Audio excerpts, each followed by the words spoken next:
Vale, fechas claves, hemos dicho, Conferencia de Berlín, 1885, la Primera Guerra Mundial, 1914 hasta el 18.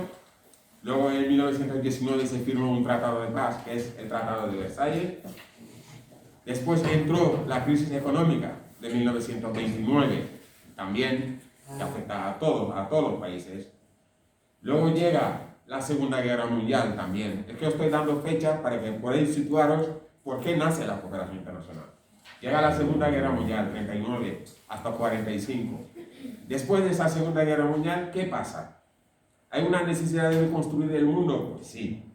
¿Hay una necesidad de reconstruir Europa? También. Pero también hay una necesidad de reconstruir África, por ejemplo. Aquí se plantea, con muchos países colonizados, solicitan la independencia por ir por su propia cuenta, por intentar hacer su propio desarrollo económico.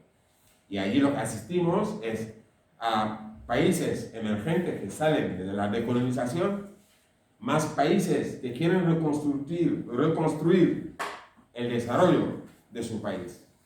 Entonces ahí nace lo que es la cooperación internacional. Y el reflejo de un discurso, que es el discurso de Truman, en 1949, es el reflejo de la situación en ese momento. Lo que hizo Truman es hacer una declaración como cual es hora de apoyar a los pobres, básicamente, llamarlo así. Es que a mí me gusta llamar los nombres, las cosas por su nombre. A mí no me gusta hablar de países en desarrollo. Para hablar de África y de países pobres, prefiero hablar de pobreza, ¿vale? Entonces lo que hizo Truman es decir que vamos a apoyar a los pobres. Vamos a ver cómo podemos traer infraestructuras, cómo podemos reconstruir, cómo podemos darles una ayuda financiera para que estos países puedan salir adelante. Eso en 1949. Entonces son fechas que ya nos incitan a ver el nacimiento de la cooperación internacional. Y allí vemos los principios de la cooperación internacional eran de ayuda financiera, tecnológico y en infraestructuras. Básicamente era eso. La cooperación internacional en sus inicios lo que es ayuda financiera, tecnológico y en infraestructuras. Y ahí empieza. Entonces asistimos al nacimiento de lo que llamamos hoy en día la cooperación internacional. Pero esa cooperación ha tenido una evolución dependiendo de las décadas, por ejemplo. ¿Vale? Hemos dicho, los primeros años eran una cooperación financiera, tecnológica y en infraestructuras. En los años 50-60 está marcado, por ejemplo, por la Guerra Fría, en los años 50-60 y el crecimiento económico de Estados Unidos, junto con los países que he dicho antes, de la decolonización, de África, de Asia, de América Latina, que solicitan también esa ayuda financiera. Entonces hay un principio de cooperación internacional que empieza desde ahí.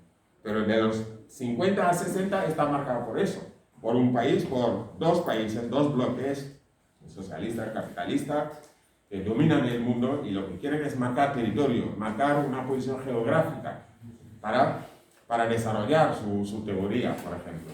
¿Vale? Luego hay otra década, que es la década de los 70. ¿Vale? Después de los 50-60 hay otra década, que es la década de los 70.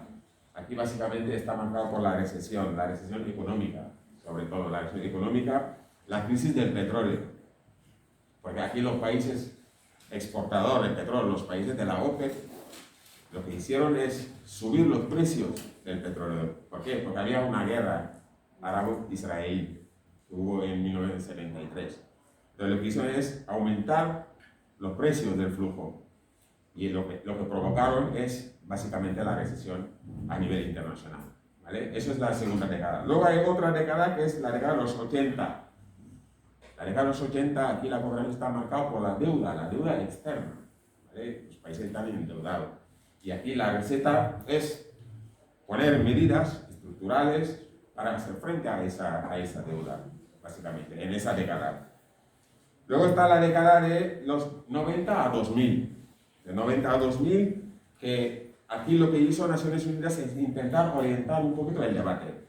¿Vale? Ya no se trata solamente de infraestructuras, de tecnología, lo que hizo Naciones Unidas es intentar orientar el debate, intentar definir otra vez el término desarrollo.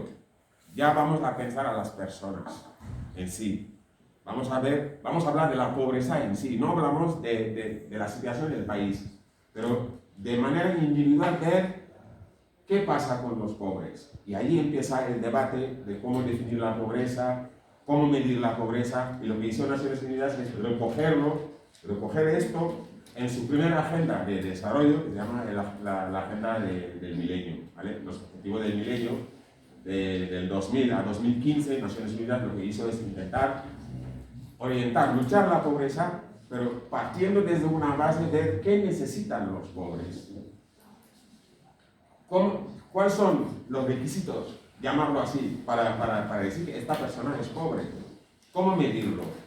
Ahí estaba el debate. Un desarrollo que se basa en lo que es la persona. Ya no estamos hablando del país, del conjunto con el país, pero en persona.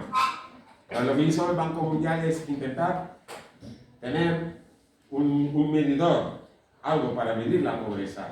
Es el famoso $1.90 que define a la persona pobre. ¿Vale? Si una persona no tiene $1.90, es que está en el umbral de la pobreza. Una persona es pobre porque vive con menos de $1.90. Y aquí hay mucha controversia que se han pasado. Yo siempre digo que no me gusta hablar del fracaso. Que la gente hable del fracaso de la cooperación internacional. A mí no me gusta. Yo creo que la cooperación internacional ha hecho mucho para los países pobres, y muchísimo. Senegal, yo vengo de Senegal, es un país que se ha beneficiado mucho de la cooperación internacional. De países como España, que tienen un proyecto ahí en Senegal, para mujeres, para un proyecto en relación con el hambre, con la ayuda humanitaria, proyecto con la autonomización de las mujeres. Perdón, que se me colapsa el francés se me colapsa, ¿vale? Entonces hay un proceso de desarrollo que está en los países y se agradece el trabajo de muchos países y en particular España. Pero el problema es a nivel global, a nivel mundial. Reconocer que no es fácil luchar contra la pobreza, no es fácil. Porque no sabemos cómo definir la pobreza, porque si es solamente, como dice Naciones Unidas, de la carencia de necesidad básica para poder llevar una vida normal, de salud, alimento, escuela, si es la carencia solo de esto, o hay más cosas más allá de la pobreza, más allá de esto. ¿Cómo lo definiríamos? Esa es la gran pregunta. Si solamente porque la persona tiene $1.90 o tiene más de $1.90, pero sin embargo no tiene las necesidades. Os doy ejemplo concreto. En Senegal, por ejemplo, sí, uno puede tener 4, 6, $10 al día, pero sigue siendo pobre. Supera el $1.90 que marca el Banco Mundial. Pero las condiciones no están para que esta persona pueda llevar una vida adecuada. Puedes ganar 3.000 euros al mes y el día que caigas enfermo estás jodido, llamándolo así. ¿Por qué? Porque no hay infraestructuras, por ejemplo, sanitarias. Si una persona le detectan, por ejemplo, el cáncer o tiene que hacer una sesión de quimioterapia, pues no hay medios, no hay recursos, no hay infraestructuras. Si hay una población de casi 15 millones de habitantes y te dicen que hay a lo mejor 3 o 4 máquinas de quimioterapia, por lo mucho que ganen, aunque ganen 3.000 euros al mes, pues cuando detectan un cáncer o tienes una sesión de diálisis que tiene que pasar cada semana y que te digan que una sesión equivale al sueldo del mes, pues entonces esto apaga y vámonos. Ese es el problema de la pobreza. Ya no vamos a definir la pobreza como $1.90, una persona que no tiene $1.90. Aquí vamos a definir la pobreza, el conjunto de factores que están rodeando a ese $1.90. La persona puede tener $1.90 y si no tiene hospital, no tiene infraestructura, no tiene educación de calidad, todo eso le afecta a la cooperación internacional. Por eso se incite a los países que trabajen en proyectos que yo llamo una cooperación quirúrgica. Es decir, vamos a ver en esos países y ver el problema que tienen. Y ese problema, ir al grano, para ver cuál es el problema, cómo erradicar ese problema. No podemos erradicar el problema de la inmigración, por ejemplo, el día de la mañana, con unas sanciones, con unas deportaciones, con otras medidas que son inhumanas, por ejemplo. Para erradicar ese fenómeno hay que ir desde el terreno. Hay que ver por qué la gente sale de su país. ¿Por qué la gente huye? La gente huye porque la pobreza está golpeando. La gente huye porque no tiene trabajo, no tiene para comer, porque las tierras están secas, la degradación de los suelos, los conflictos armados, lo que está pasando ahora también por Ucrania. Todo eso son hechos que pasan, que hacen que la cooperación es más necesaria que nunca. Es más necesaria que nunca.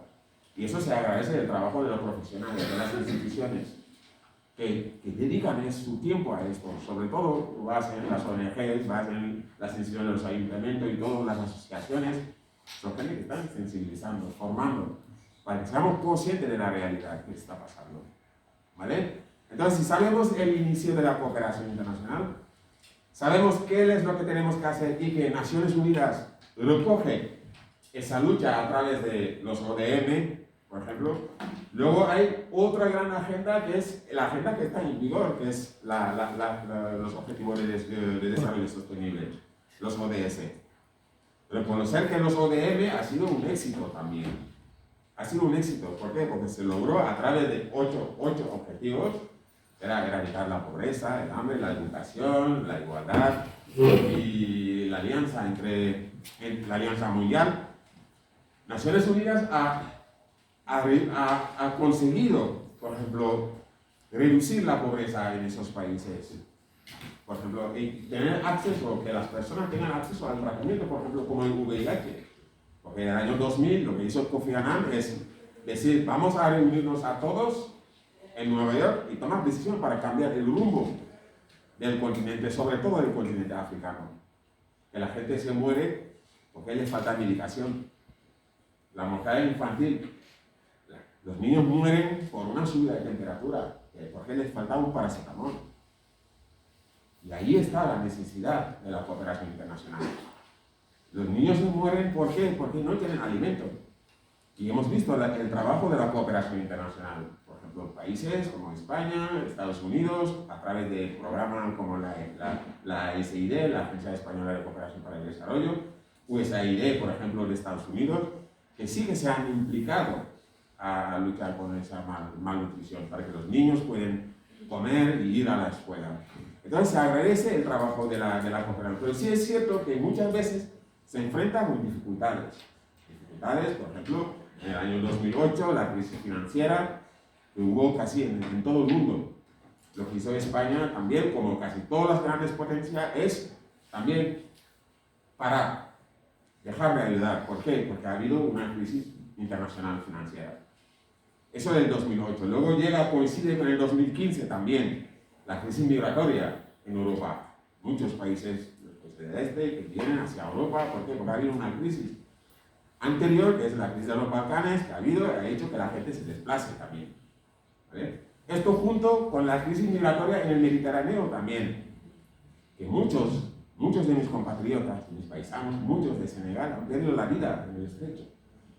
Muchos, por intentar alcanzar Europa, para entrar en España, tener una vida mejor, porque la gente hasta en sus propios sitios, su propio país, ya no saben ni qué hacer. ¿Por qué? El cambio climático afecta. La gente no puede cultivar, es prácticamente imposible practicar la agricultura. ¿Por qué? Porque no hay agua. Las tierras están secas. Algunos países están en conflicto, permanentemente, conflicto armado. Dictaduras, militares que vienen por un control de recursos naturales, control de tierras, y pasa esto, que nos enfrentamos a una situación que la mayoría de los países están en guerra. Conflicto, pues la gente se va, la gente se desplaza, el flujo migratorio. ¿Quién lo paga más? Pues los que más sufren, las mujeres y los niños, son las que más sufren. En la actualidad estáis viendo lo que está pasando con Ucrania. Que hay ONG que están denunciando, por ejemplo, la trata de personas. Están captando a mujeres en las fronteras para llevarles redes de prostitución, aprovechándose de la situación en Ucrania, para venir a coger chicas guapas, rubias, pelo largo, jovencitas, y captados por redes de mafia para la prostitución.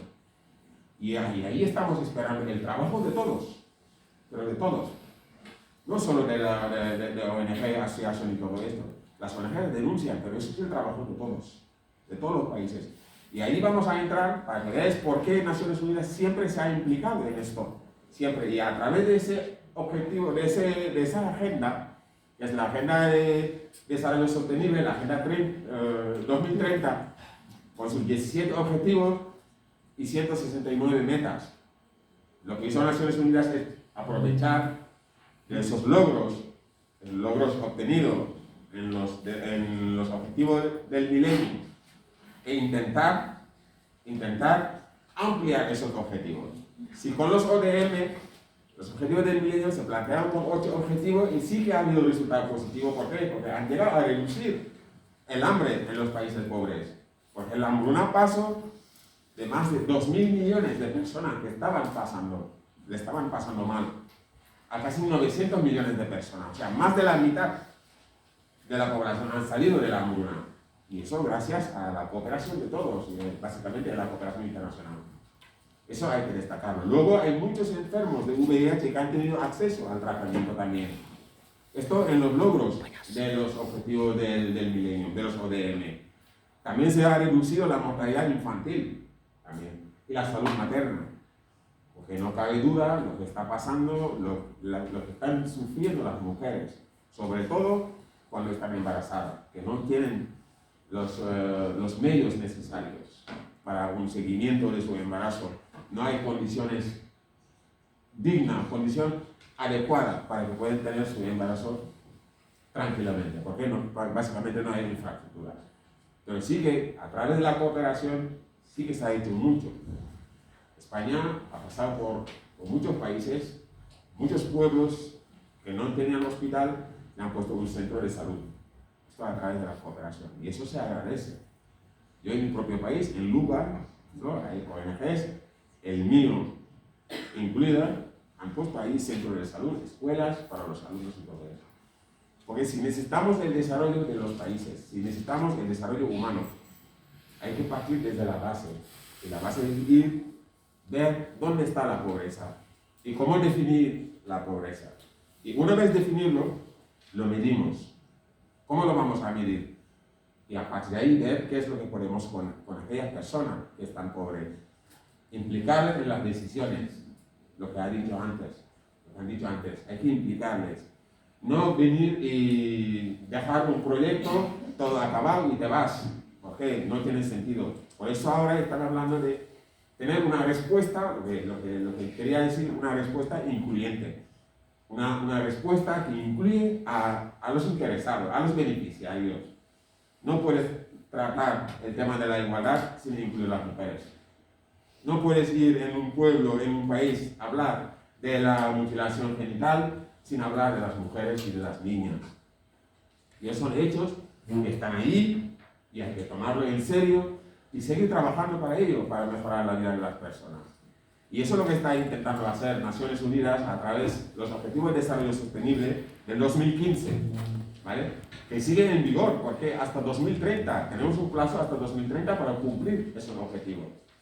Y básicamente todo lo que estamos haciendo está relacionado con esto. El marco de la cooperación internacional está bajo el amparo de la Agenda 2030. ¿Cómo vamos a mejorar la vida de las personas? ¿Cómo vamos a arreglar esa situación, sobre todo la migración, por ejemplo? Pero ahí pone respuesta a Naciones Unidas. Pone respuesta. Que tengo 17 objetivos, que lo que voy a hacer es intentar dividirlo, eso Naciones Unidas, en 3 dimensiones. 17 objetivos en 3 dimensiones. Una dimensión social, que está relacionado con los derechos humanos, que son los objetivos 1, 2, 3, 4, 5 y 16. Todo esto está relacionado con las personas. La pobreza, el hambre, la salud y bienestar, la educación, la igualdad de género. El número 16, paz y justicia. Porque la justicia, la paz, la pobreza, todo eso, todo eso pasa por unas instituciones fuertes también. Unas instituciones fuertes tiene que haber justicia para que podamos solucionar muchos de esos problemas, ¿vale? Luego hay otra dimensión que es la dimensión económica, que es la prosperidad de los países, el crecimiento económico de los países. Que es, hay un objetivo en concreto que es eso, que es el ODS 10, que es reducir las desigualdades que están dentro de los países y las desigualdades que hay entre los países también. Hay un objetivo que es el objetivo 10 que está ahí marcado. Y tiene unas metas ahí marcadas también. Mira, os leo. Pone, de aquí a 2030, potenciar y promover la inclusión social, económica y política de todas las personas. Eso lo dice Naciones Unidas en uno de sus metas del objetivo. Independientemente de su edad, su sexo, discapacidad, raza, etnia, origen, religión, situación económica u otras condiciones. Esto está en el ODS 10, que es la reducción de las desigualdades. Luego hay otro 10.7, facilitar la migración y la movilidad ordenadas, seguras, regulares y responsables de las personas, incluso mediante la aplicación de políticas migratorias planificadas y bien gestionadas. Sí, está la ambición, hay que reconocer lo que yo digo siempre, no hay que echar tierra todo, decir que es un fracaso, no. Es que siempre digo, es porque hemos logrado algo que podemos hablar de un fracaso en algo. Por lo menos darle el mérito, por ejemplo, a la comunidad internacional, de intentar plantear cómo solucionar el problema de la pobreza. Sí es cierto que cada 2 por 3 hay un cambio constante de cómo lo vamos a definir, cómo lo vamos a solucionar, cómo vamos a arreglar los flujos migratorios, cómo vamos a satisfacer las necesidades básicas de las personas, porque de eso se trata. Si la gente no puede cubrir sus necesidades básicas, sale. No puede ser que un niño va a la escuela y no tiene ni para comer. No tiene ni para comer. Yo vengo de una familia pobre. Yo durante toda mi educación casi yo te puedo decir que comíamos máximo 2 veces al día. Máximo 2 veces al día. Y me siento afortunado. Porque hay amigos, hay gente de mi barrio que no tenían esa oportunidad. Pero aquí es levantarte por la mañana, te bebes 1 litro de agua y aguantas hasta las 4 de la tarde. Para que te den un buen plato de arroz y te hinchas la barriga. Si cae la cena, bien, y si no, pues hasta mañana. Bueno, eso es la realidad en los países pobres. La gente no tiene. Si estás enfermo, mal. Tienes muchas probabilidades de morir. Muchas probabilidades. La gente no puede ir a hacer una educación, tener una educación de calidad o ir a la escuela. Y lo que digo yo siempre, los que más pagan estos fenómenos son las mujeres y las niñas. Las niñas con 5 años no pueden seguir la escuela. ¿Por qué? Porque se tiene que hacer cargo de la familia con 5 años. Que se tiene que levantar a las 6 de la mañana para hacer 3-4 kilómetros, ir a buscar agua potable o a buscar leñas para que la familia pueda cocinar. En vez de ir al cole, pues no. Luego con 8 años le hacen la ablación genital. Con 12 años, el matrimonio infantil. Lo obligan a casarse con 12 años. Y hay datos de Naciones Unidas. Hay 15 millones de matrimonios infantiles cada año. Cada año, 15 millones. Eso traducido en días, estamos hablando de casi 30.000 matrimonios infantiles al día. 30.000 matrimonios infantiles. Esos son datos de Naciones Unidas. 30.000 niñas están obligadas a casarse, niñas menores de 18 años. En el pretexto de la pobreza. ¿Por qué? Los padres dicen, no, es que no tengo para alimentarla. Como no tengo para darle de comer, pues, si se presenta un señor con un sobre de dinero, o con una parcela de tierra, o con un caballo, o con una vaca, pues mi hija se va. ¿Por qué? Porque ya no tengo para darle de comer. Ese es el mal de la pobreza. Entonces, a través de la pobreza, lo que hace es pisotear los derechos de las niñas y de las mujeres. Que permanentemente pisotean, permanentemente. Que no pueden ir a la escuela, no pueden terminar un ciclo, no van a la universidad, muy pocas. ¿Por qué? Porque si ya con 12 años te casas, pues va a ser muy difícil ir a la universidad. Va a ser muy difícil. Y luego el problema es nuestro, el problema es el país, es lo que yo digo siempre, lo digo a mi país, no podemos desarrollar el país sin la participación de las mujeres. Luego nos planteamos con un mercado laboral desequilibrado. ¿Por qué? Porque son chicos que están preparados. Solo los chicos están preparados. Son los que han estudiado, son los que han ido a la universidad, son los médicos, son los arquitectos, son los ingenieros. ¿Dónde están las mujeres? Pues en casa, teniendo hijos, viviendo la poligamia. ¿Por qué? Porque su marido puede tener hasta 4 o 5 mujeres. Puede tener hasta 30 hijos. ¿Por qué? Por la pobreza. Y te dice, no, yo puedo tener hasta 30 hijos para tener mano de obra. Si tengo muchos hijos, algunos me irán al campo, otros irán a pastar el ganado, pero así es la mentalidad. Pero esto se cambia a través de la cooperación internacional. Vamos a cooperar, vamos a ayudar, a sensibilizar. No a sustituir lo que se está haciendo allí, porque eso sería un error. Lo que vamos a hacer es ir a ayudar y ver hasta dónde no llega.